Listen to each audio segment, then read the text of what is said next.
Hey Peaches, this pick a card reading is going to look into a friendship that you're wondering about. So we're going to get an overall energy. We're going to find out any issues there might be. We're going to see how this friendship benefits you, and then we're going to see how you can strengthen it. So I'm taking suggestions for next week's pick a card. So if you'll drop me a comment what you're wondering about, what you'd like me to do a reading on, please comment below and then subscribe, because I will do it either next week or the week after, okay? So here we go. All right, stack 1 is the baby fox, stack 2 is the grown-up fox, and stack 3 is the bunny. Go ahead and choose. There's the timestamps. Okay, stack 1, the little fox, you are up. Okay, you have the Knight of Pentacles, the Four of Cups, and the Tower. And the overall energy of this friendship is vision. So this is... Is my light on? Okay. This is a connection that will help you understand yourself and the motivations of others better. You can gain a lot of insight into things that lie below the surface, and knowing this person may bring you closer to the truth of who you are at your core. So that's kind of cool. So as for any issues, you have the Tower in the position of potential issues, and so this may not be starting out with the best foundation. You may not have liked each other right off the bat. I'm getting this image of that movie Step Brothers with Will Ferrell and John C. Reilly, and they don't get along at first, and they just fight like cats and dogs, and it's funny to us because they're exactly alike, right? And then all of a sudden they find themselves on the same wavelength about something. And I remember one of them just goes, "Did we just become best friends?" And he goes, "Yup." But later on, they have like a falling out because there is still unresolved resentment and some mutual blaming and maybe a little bit of lack of self-awareness in both parties. So I see to a degree where some assumptions could be made because you are so much alike, right? And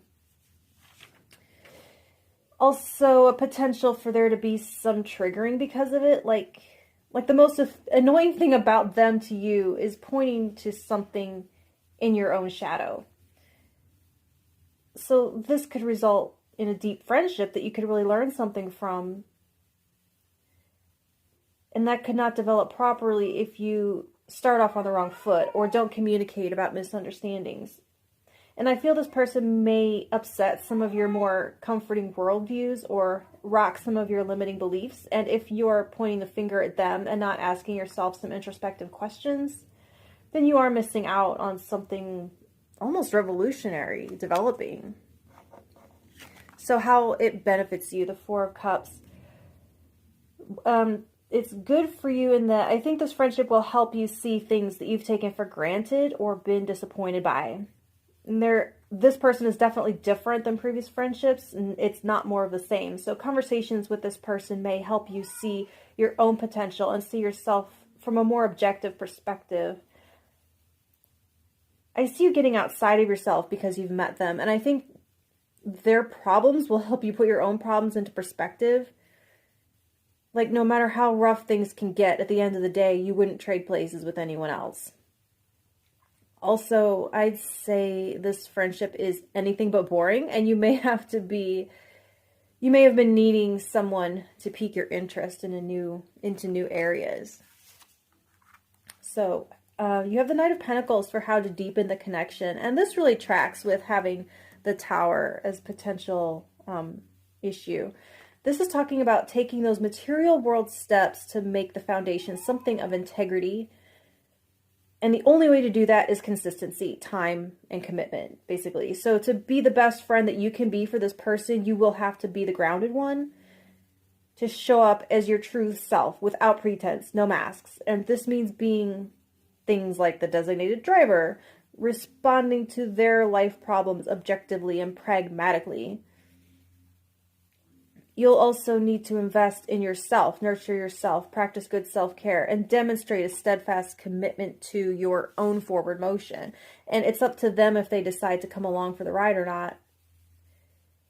But with the Knight of Pentacles, if you're going at a calm and predictable pace, they may actually keep up and meet you halfway.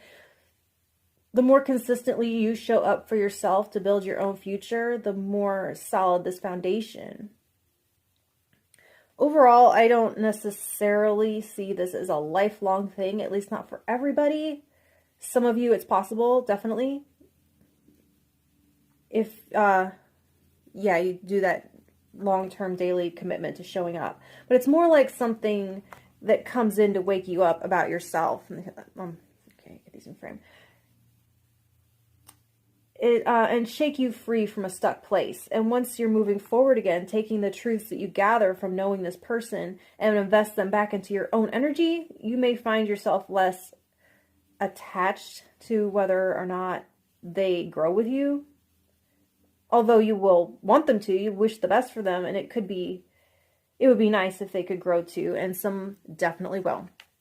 Okay, so if that resonates for the most part so far, and you'd like me to pull one more card to get a little bit more specific to your situation, comment stack 1, and I will reply in the comments with, I'll pull a card and I'll reply in the comments. Okay, thank you.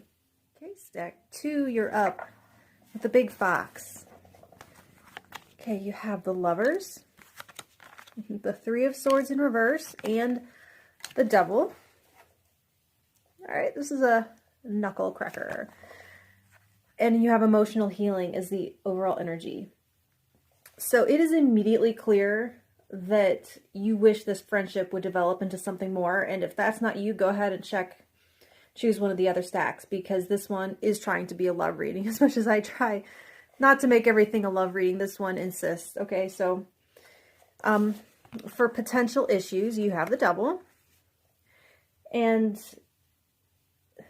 this can point to a variety of things, so I'm just going to kind of rattle off all the many things that this could mean and just take what resonates, and the rest is for someone else. Okay, so there's the potential for codependency, for one. It's that unhealthy sense that your life would have no meaning without them, and in effect making it impossible to truly wish them to be happy if that means they aren't in your daily life. And if that's not you, then one or both of you may be already partnered, creating that tension of wanting something that you can't have, a temptation, or in some extreme cases to the point of obsession. But it may be as simple as like a friendship with like an unspoken ulterior motives. Others of you, it may just be that you don't bring out the best in each other all the time. You may have a bad habit. It's like your smoking buddy or something. A little bit of enabling perhaps, which with the overall energy of emotional healing, this could be a beautifully supportive connection with the right boundaries in place. Okay.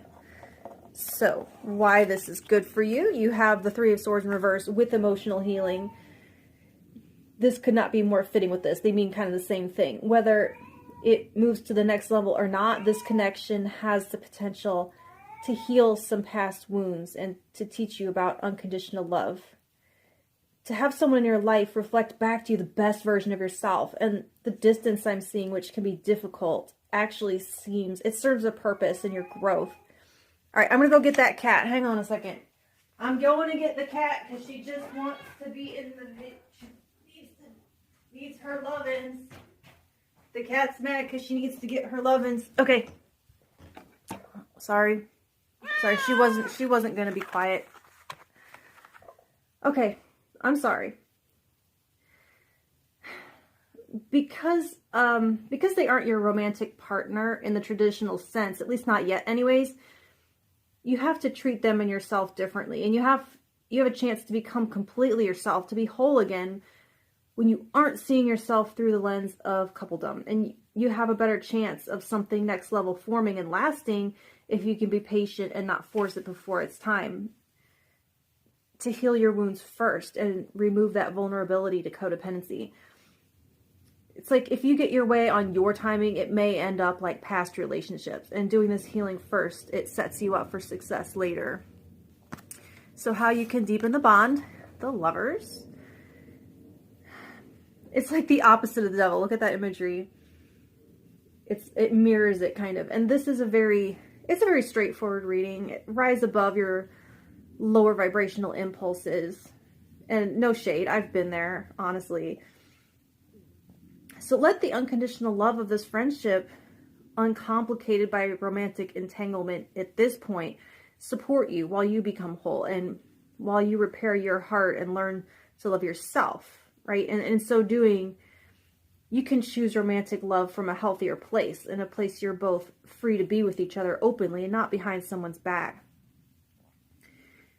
And I have to say also, don't let the resentment or the longing around the fact that there's no benefits in the sexual sense right now make you push them away, because your hearts are more tied than you think in this friendship. So don't break that bond.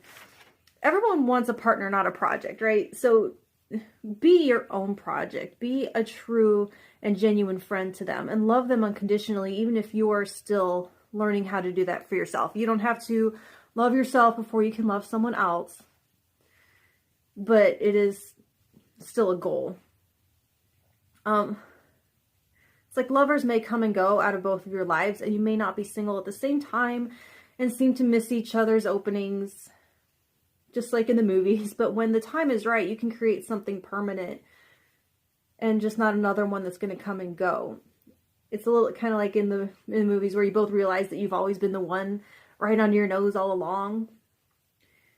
But too soon, while you bring unhealed trauma and fears and projections to the table, then no, you may fall into bed a couple times and then realize you've lost the truest friend that you could ever hope for in this life. So I try to keep things light for the most part, but when cards like this come out, I don't play. So if you would like me to pull one more card for specific clarity on your situation, comment stack 2, and I will pull one more card and I'll reply in the comments with a little bit more clarity for you, okay? Thank you.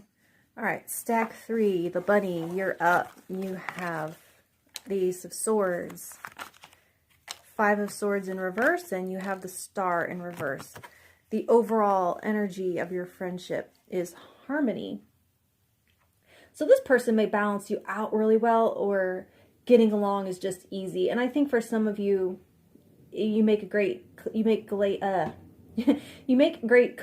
partners, like in music or art or business or something like that. So as for potential issues, you have the Star in reverse. You need to watch out for comparisons and holding everything you do up to what they do, and then feeling like not enough. It's like you're different, and that's how harmony is created, not with two identical energies. Also, pay attention to where you might be giving too much. If you put them on a pedestal, you may put yourself second out of some false sense of unworthiness. And this person may be pretty self-focused, so it's okay for you to be also. Like I said, it balances out. So if doing so, if putting yourself first wrecks it, like they needed you to be beneath in some way, then who needs that anyway? I'm seeing in like that a movie, American Beauty, and okay, so I'm dating myself. It's an old movie. There's probably a more recent one I could reference, but I don't know. But the main character's daughter and her blonde friend, the model, who's just full of herself and kind of chooses a friend that's will just co-sign on how great she is. And this isn't necessarily like that. Just don't hold yourself lower. This harmony, it's between equals, okay? So why this friendship could be good for you and benefit you, you have the 5 of Swords in reverse.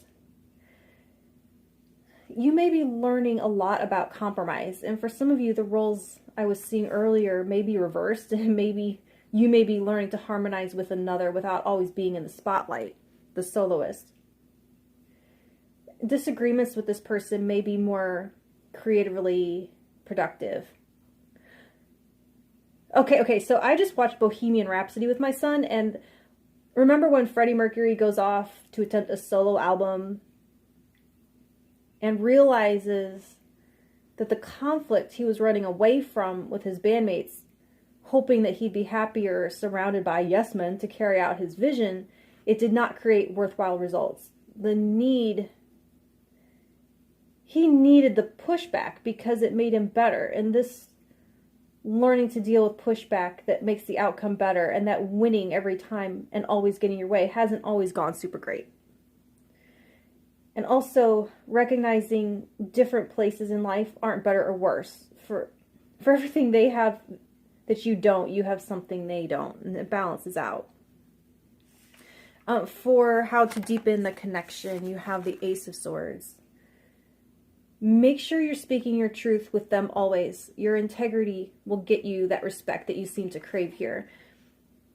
Be honest when their idea is better, and be strong when your way is better, and know the difference. Use discernment when it comes to all the stuff I said to pay attention to with the star in reverse. Practice excellent communication skills. Seek and provide clarity.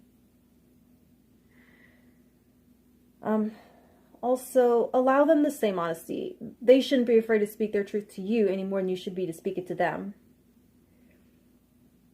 I see you two being the types that can tell each other anything. And when you have ideas or theories, this is the first person you bring them to, and they will to you. It's like you're a dynamic duo.